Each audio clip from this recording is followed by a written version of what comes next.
हमारे यहाँ पर एक शिक्षिका हैं और चंद्रनगर हायर सेकेंडरी स्कूल में हम यहाँ पर प्राचार्य के पद पर हैं। उन मैडम की हमेशा से ये आदत रही है स्कूल ना जाना, 10-10 दिन तक घर बैठे रहना और टाइम पर ना जाना, बच्चों को ना पढ़ाना।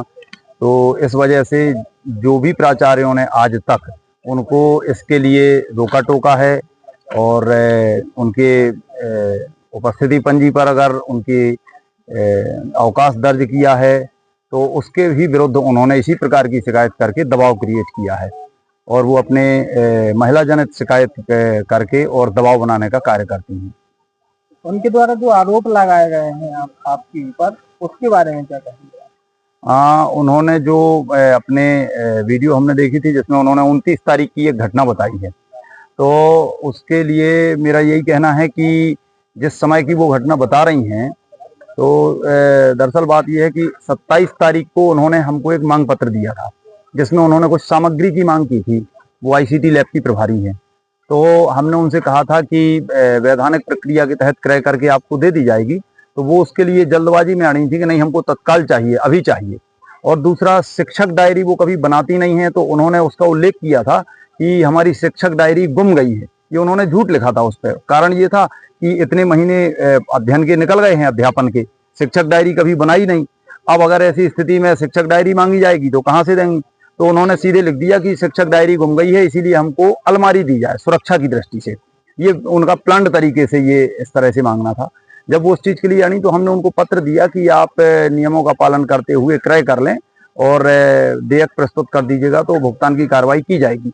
ऐसा पत्र हमने उनको प्यून के माध्यम से पहुंचाया। तो उन्होंने फिर से अपने पूर्व परिचित अंदाज में मेरी भी शिकायत महिला जनित की, क्योंकि इसके पहले भी वो प्रभारियों की शिकायत, 5-6 लोगों की शिकायत मेरी जानकारी में है, जो मेरे पास ये पूरे दस्तावेज हैं, जो उन्होंने आज तक जिन जिन लोगों की शिकायत की है उनके पूरे दस्तावेज हैं। और इसी प्रकार की शिकायत करके वो दबाव डालने का प्रयास करती कुछ दिन हैं। पहले सागर से भी टीम आई थी जांच करने के लिए, सीएल वगैरह के, ओडी वगैरह के, तो उसमें क्या पाया गया था? जांच में क्या निकला?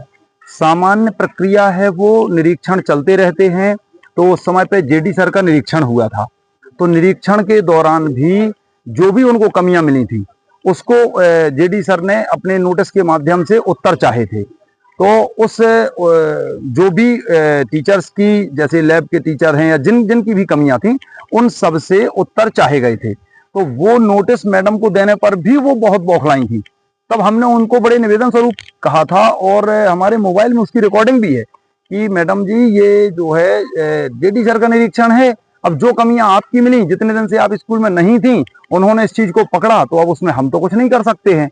तो उनका कहना था कि आपने उनके नोटिस को हमें क्यों आपने दे दिया?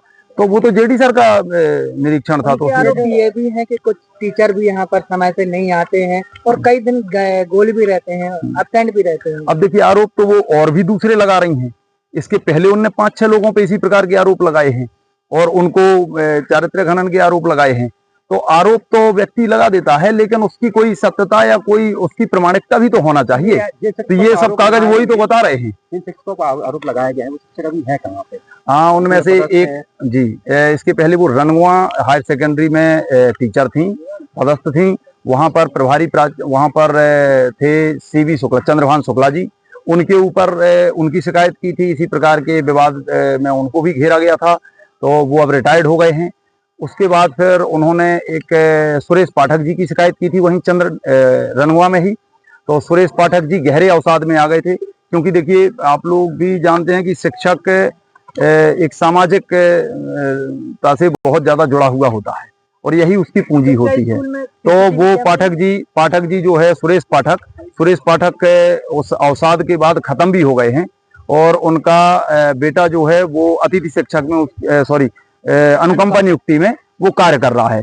और उनकी पत्नी जो है वो भी अभी ऐसा हमने सुना है कि गहरे अवसाद में है, वो भी तब के बाद से। उसके बाद मैडम ने यहाँ ट्रांसफर कराया, तो श्री पुष्पेंद्र सिंह बघेल पर समय के साथ उन्होंने एक राजपूत जी हैं उन पर, एक गुप्ता सर हैं उन पर आरोप लगाए, जितने की हमें जानकारी है और पूरे हमारे पास दस्तावेज।